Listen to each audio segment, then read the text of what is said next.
Hey guys, welcome back to this channel, The Voice of the Past. In this video, we will unfold the untold story of the Harrington twin switch, a life swapped for freedom. Before continuing, if you are new into this channel, please consider subscribing to this channel. Let's start. The grand halls of Harrington Manor were filled with elegance and whispers of nobility. The estate stood as a symbol of power, its marble floors gleaming beneath the golden chandeliers, while tapestries of past generations adorned the walls. It was a place where prestige thrived, but beneath its grandeur lay secrets, tightly woven into the very fabric of its existence. Among the most whispered names in high society were the Harrington twins, Sebastian and Samuel, identical in every way but one. Sebastian, the elder by mere minutes, bore the weight of expectation on his shoulders. He was the heir to the Harrington Empire, an empire built on trade, shipping, and a network of influence stretching across England. From the moment he could walk, he was groomed to rule, molded into a man of poise, discipline, and command. Samuel, on the other hand, had been afforded a freedom his brother had never known. Though he shared Sebastian's face, he lacked his burden. Where Sebastian was serious and measured, Samuel was reckless and impulsive. He lived for the thrill of the moment, indulging in the pleasures that their wealth could offer. Yet despite their differences, the bond between them was unbreakable. From childhood, the twins played a dangerous game, one only they understood: the switch. At first it was innocent. They would switch places to confuse their tutors, playing tricks on the servants, and even fooling their mother on occasion. But as they grew older, the stakes of their deception became higher.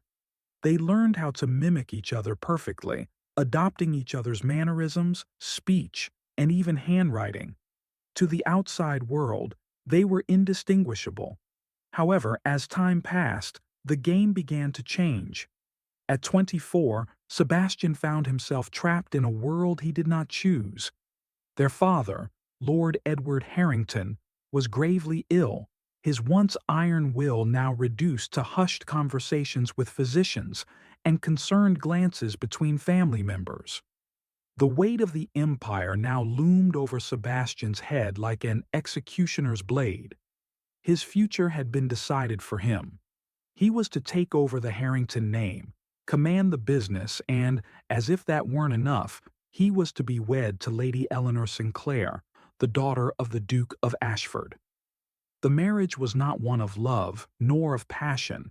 It was a political alliance, a means to secure the Harrington fortune and ensure the business remained untouched by rivals. Sebastian hated every bit of it. One evening, as the twins sat in their dimly lit chamber, nursing glasses of brandy, Sebastian let out a heavy sigh. "I feel like a prisoner," he muttered, "a man forced into a life he never wanted." Samuel, lounging comfortably in a chair across the room, smirked. "You're being dramatic, brother. Most men would kill for what you have." Sebastian shot him a glare. "Would they? Would you?" There was a long silence. Samuel swirled his drink, his smirk fading slightly. "I'm serious, Samuel," Sebastian continued. "This life, it's suffocating me." Samuel leaned forward, eyes glinting with mischief. "Then switch with me." Sebastian frowned. "Don't be ridiculous." But Samuel wasn't joking. "Think about it. You take my place. No responsibilities, no marriage, no empire, just freedom. You could disappear, go anywhere in the world, be whoever you want to be. And he gestured dramatically. "I'll be you." Sebastian scoffed. "You wouldn't last a day in my position." Samuel chuckled. "Are you so sure? We've fooled everyone before, haven't we? If we plan it properly, no one will ever know." The idea was absurd, and yet tempting.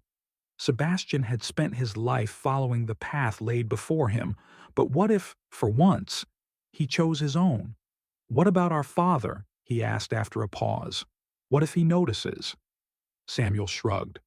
Father barely looks at us anymore, let alone tells us apart, and soon he'll be too sick to question anything. Sebastian hated the truth in those words.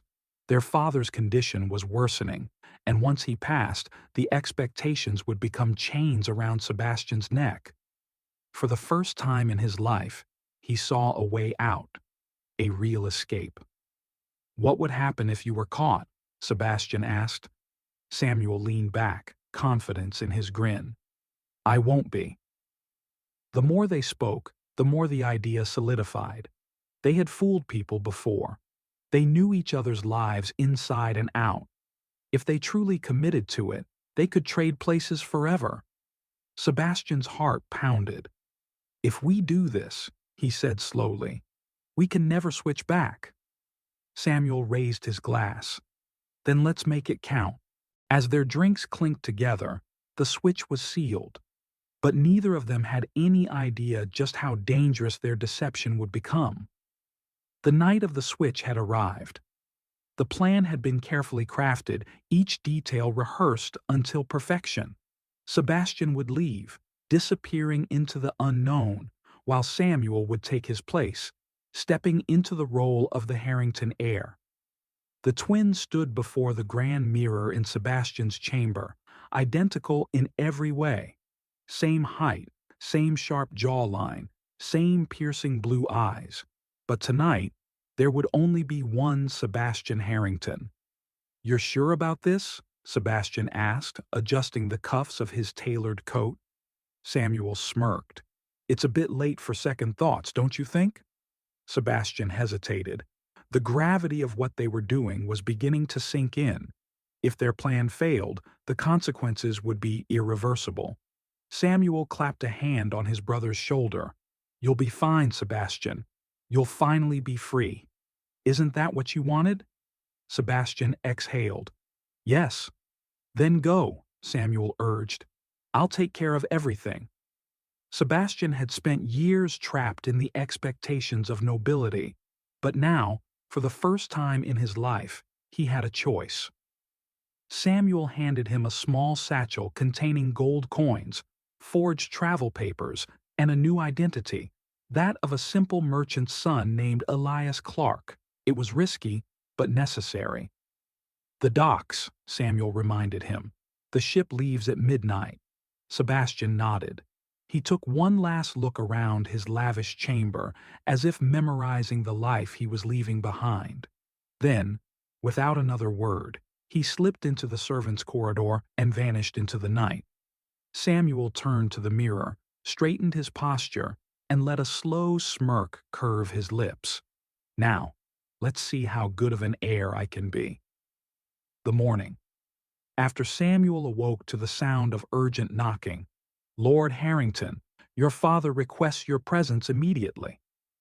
Samuel took a deep breath, reminding himself that he was now Sebastian. He had rehearsed the mannerisms, the speech, the temperament, everything. This was his greatest performance yet. He opened the door to find Jameson, the family's trusted butler, standing there with his usual grave expression. What is it, Jameson? Samuel asked, ensuring his tone was calm, measured, exactly like his brother's. Your father wishes to discuss the future of the estate, Jameson said, and your engagement to Lady Eleanor. Samuel fought the urge to roll his eyes. He had barely been in his brother's shoes for a single night, and already he was expected to discuss marriage. Still, he nodded curtly, just as Sebastian would. Very well. Samuel made his way to his father's study. The room smelled of aged leather and pipe smoke, the heavy mahogany desk cluttered with documents. Lord Edward sat in his chair, his once powerful form now weakened by illness. You're late, his father grumbled. Samuel kept his expression neutral. Apologies, father. I was preparing for the day. Lord Edward eyed him carefully. Sit. Samuel obeyed, his heart pounding. He knew that if there was one person who could see through the deception, it was their father. You understand the weight of what I'm about to tell you, Lord Edward began. When I pass, the entire Harrington legacy will be yours. You will control the estate, the businesses, and our reputation. Samuel nodded. Yes, father, I understand. Lord Edward's gaze darkened. Good. Then you will also understand why your engagement to Lady Eleanor is not optional. Samuel clenched his jaw. He had expected this, but it still irritated him. He had never met Lady Eleanor beyond fleeting glances at social gatherings. And now, he was supposed to marry her? I understand, father, Samuel said, keeping his voice controlled. Lord Edward studied him for a long moment before giving a short nod. Good. Now go. I have other matters to tend to. Samuel left the study, exhaling the breath he hadn't realized he was holding. Step one of the deception was complete. Now, he just had to convince the rest of the world. Meanwhile, in the streets of London, Sebastian pulled the hood of his cloak lower over his face as he navigated the winding streets. It was strange, walking among commoners with no one recognizing him. He was no longer Lord Sebastian Harrington. He was Elias Clark, an ordinary man with no title, no power, and no obligation to anyone. It was liberating. He made his way toward the docks, his heart pounding with anticipation. The ship that would take him far from this life was waiting. Soon, he would be on his way to the colonies, where he could start anew. But as he reached the port, something felt off. The dock was unusually quiet, the only sound the distant crash of waves against the shore. Then, out of the shadows, a voice cut through the silence. Well, what do we have here? Sebastian froze. 3 men stepped into view, dressed in dark coats and boots stained with sea salt. Their leader, a man with a scar running down his cheek, eyed him with interest. A fine-looking noble wandering the docks alone? Either you're lost or you're running from something, the man said, smirking. Sebastian's heart pounded. They knew. I'm just a traveler, he lied smoothly.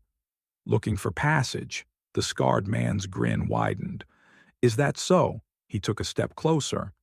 Then tell me, traveler, why are you wearing tailored boots fit for a nobleman? Sebastian cursed internally. Before he could react, strong hands grabbed him from behind, forcing him into the shadows. He struggled, but the men were too strong. The last thing he saw was the leader's wicked grin before a fist collided with his jaw. And then, everything went dark. Darkness. Sebastian's head throbbed as he slowly regained consciousness. His wrists burned from the rough rope binding them, and the cold scent of damp wood filled his nose. When he opened his eyes, he found himself in the cargo hold of a ship, the dim lantern light flickering against the wooden walls. He tried to move, but his bindings held firm. His escape plan had gone terribly wrong. The scarred man from the docks leaned against a crate, smirking. Awake at last, he drawled. Took you long enough. Sebastian's jaw ached from the blow he had taken. Who are you? He demanded. The man chuckled. Name's Reynard Briggs. You might have heard of me. Sebastian had. Reynard Briggs was a smuggler, a man who thrived in the shadows, dealing in illegal trade and stolen goods. He was dangerous, unpredictable, and now he had him captive. Briggs crouched before him, studying him with keen interest. So tell me, Lord Harrington. Sebastian's blood ran cold. Briggs knew who he was. Sebastian kept his face neutral, but his mind raced. How did this man know his identity? Briggs grinned. Oh, don't look so surprised. A noble sneaking through the docks with a forged identity? That's enough to get a man curious. He leaned closer. And lucky for me, I happen to know a few people who'd pay a fortune to get their hands on a Harrington. Sebastian's stomach twisted. He wasn't just a captive. He was a bargaining chip. Briggs stood, stretching lazily. "You see, my dear Lord Harrington, I could sell you to the highest bidder. A rival business, a political enemy, or maybe even your own family.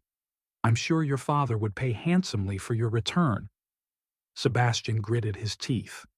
If his father found out about this, the entire plan would fall apart.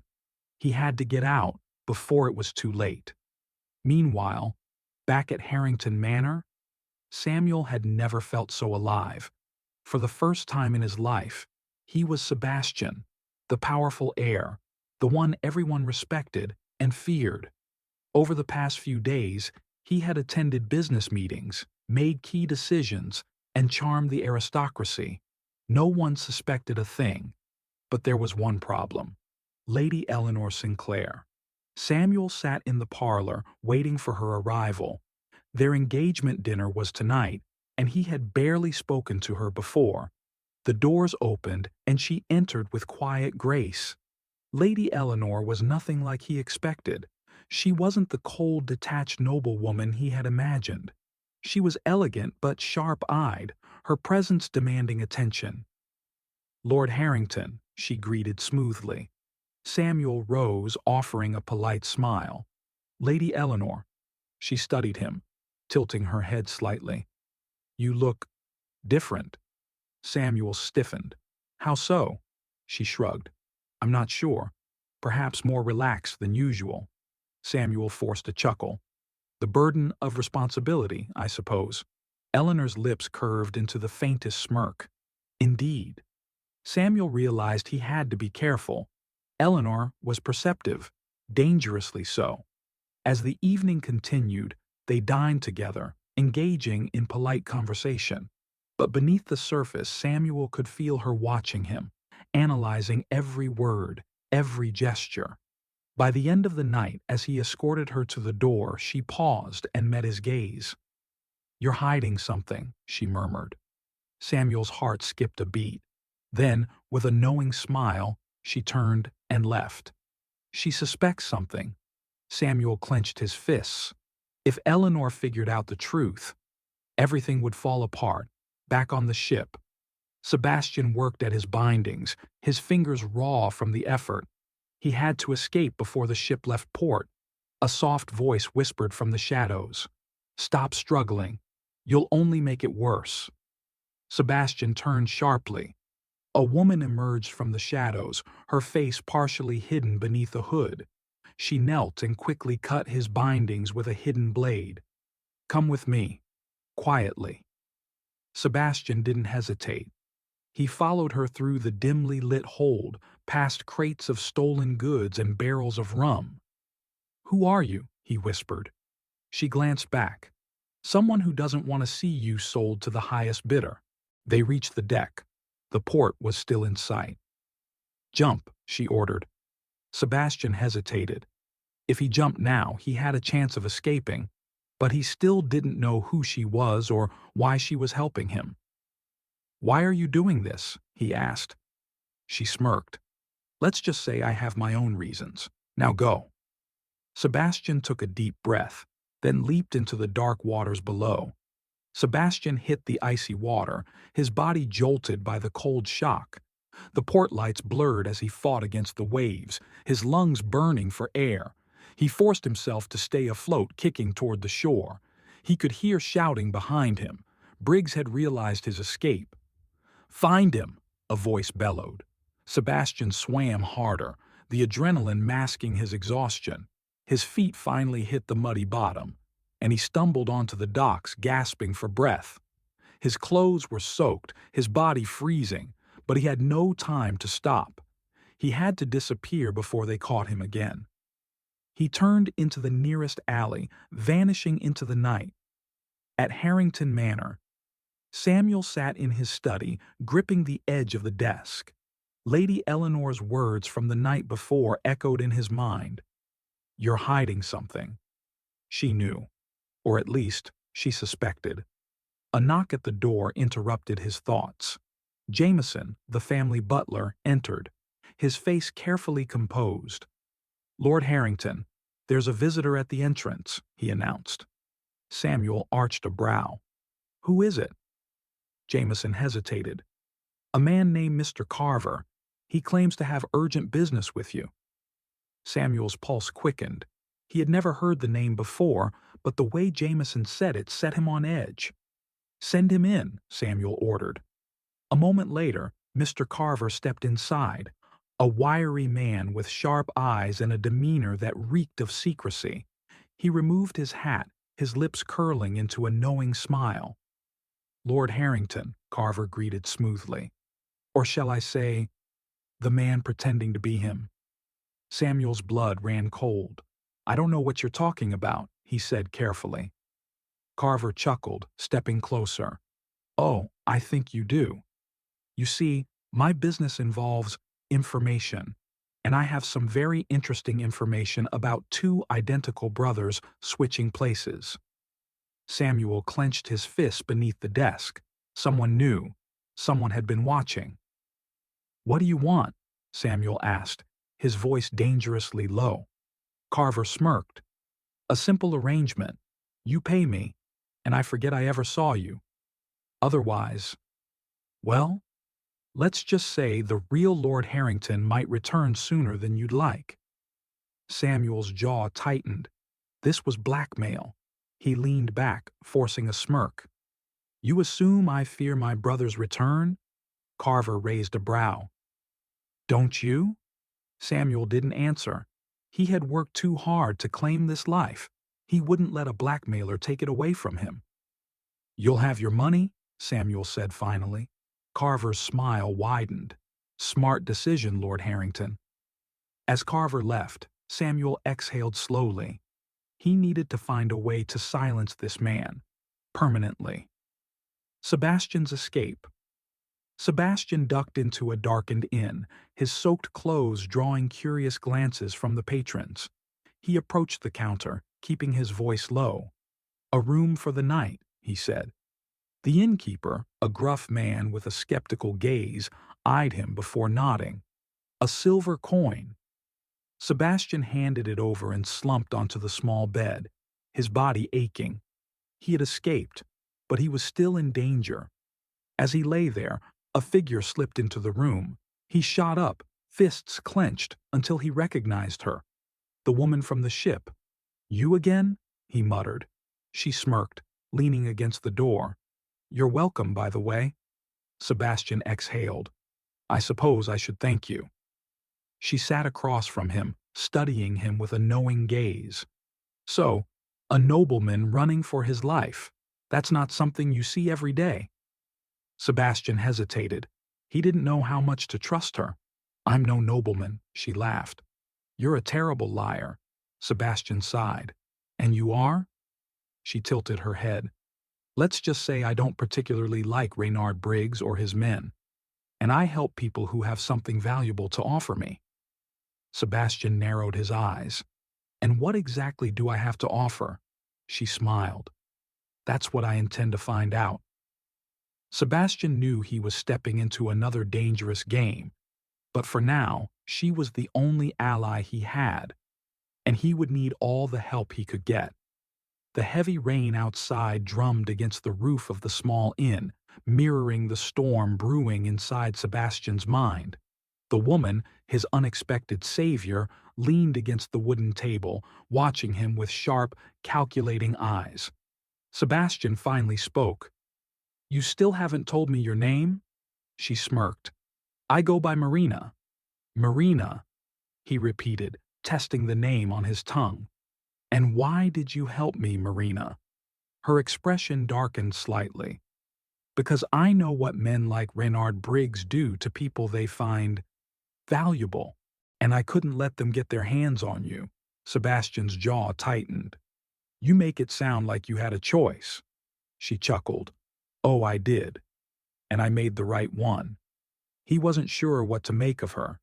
She was bold, mysterious, and clearly dangerous in her own right. But she had saved his life. Marina leaned closer, lowering her voice. I know who you are, Sebastian Harrington. And I know why you were sneaking around the docks. Sebastian froze. Before he could speak, Marina continued. Your brother is sitting in your place, living your life. The question is, what are you going to do about it? Sebastian stared at her, his heartbeat pounding in his ears. He had left that life behind, willingly. But now, it seemed his past wasn't done with him.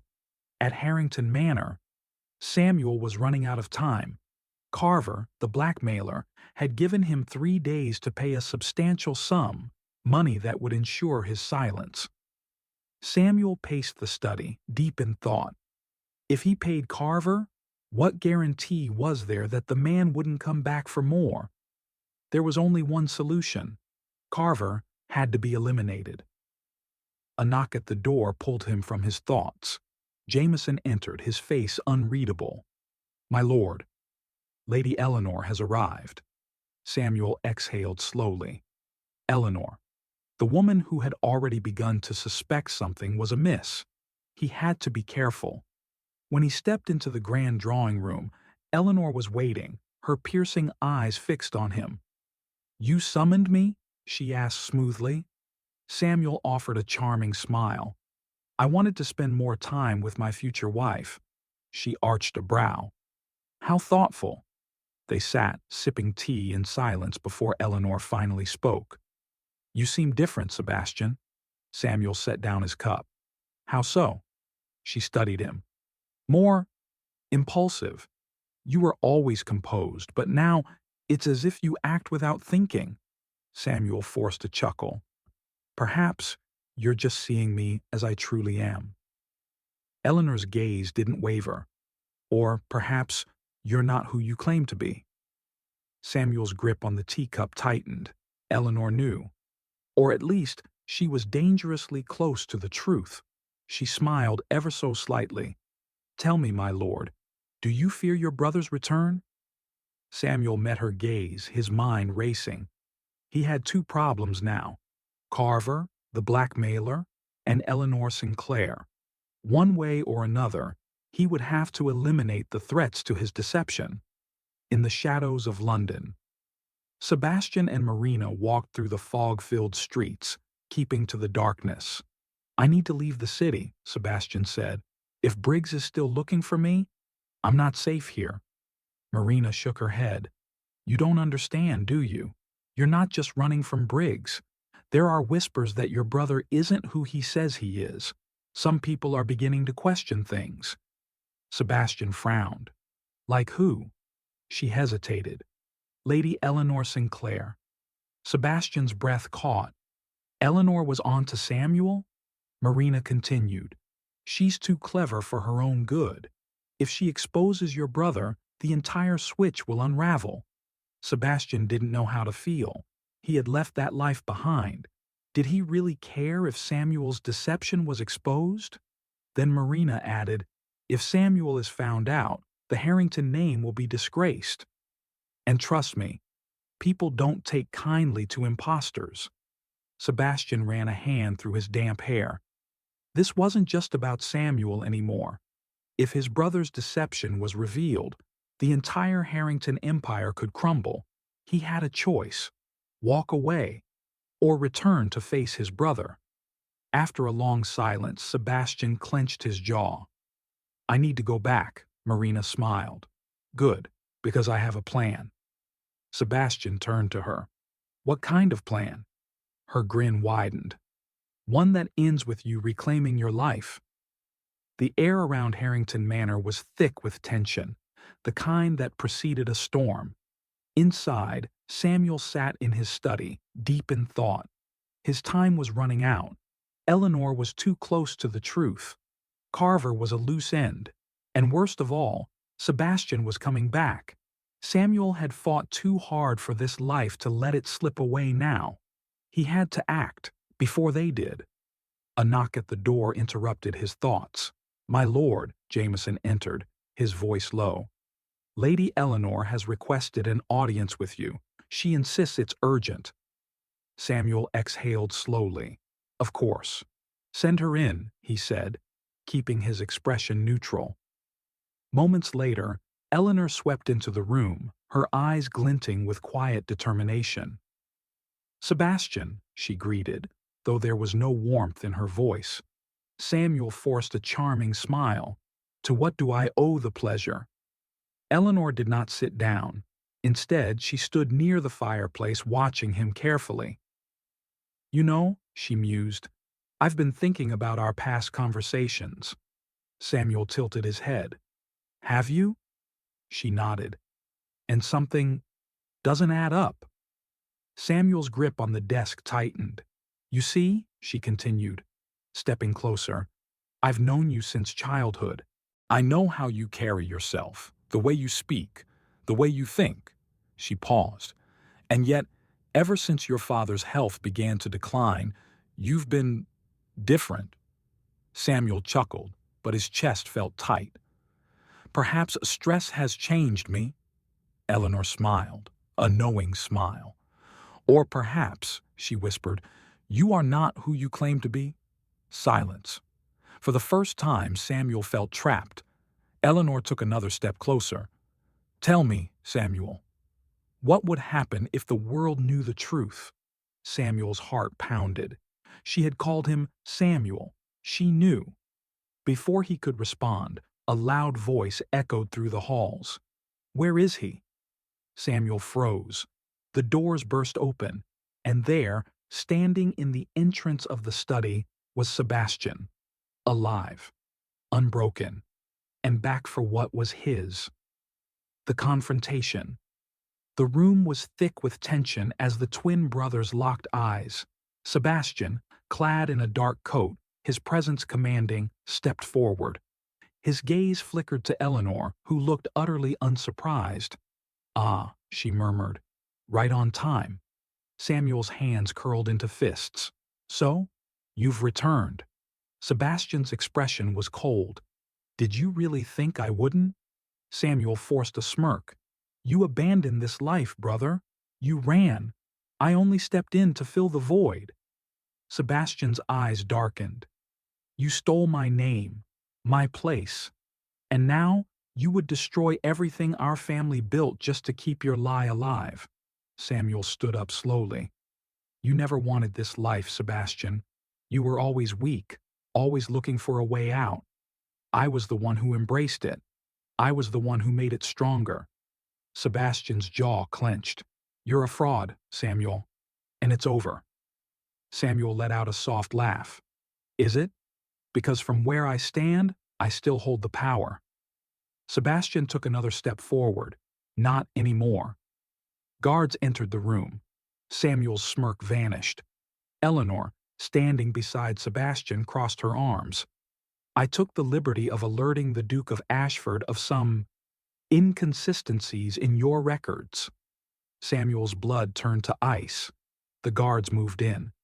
"You played your game well, brother," Sebastian said quietly. "But it's checkmate." Samuel lunged. For a brief moment, the twins collided, their struggle a blur of fists and fury.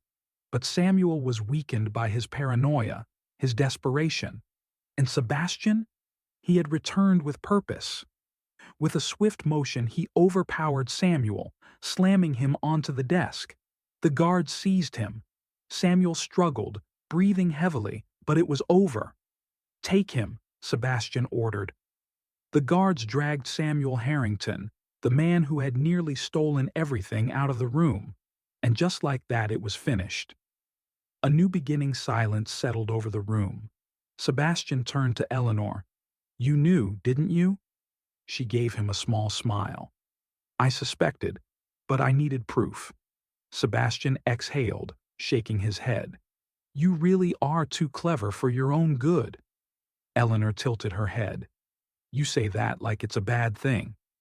For the first time in weeks, Sebastian felt at peace. The weight of deception was finally gone. Eleanor stepped closer, lowering her voice. "What happens now, Sebastian?" Sebastian glanced toward the window where the storm had finally passed. "Now?" He exhaled. "Now, I reclaim my life." Eleanor smiled. "Good." Sebastian turned to Jameson, who had remained silent the entire time. "Prepare the manor," Sebastian said. "The real Lord Harrington has returned." Jameson bowed. As you wish, my lord. Sebastian looked back at Eleanor, his lips curling into a genuine smile. And for the first time in his life, he was exactly where he was meant to be. Thanks for watching. If you want to see more stories like this, hit that like button and don't forget to hit that subscribe button. And let me know on which topic you would like to see stories next. And check out these other stories you might enjoy. See you in the next one. Till then, take care and goodbye.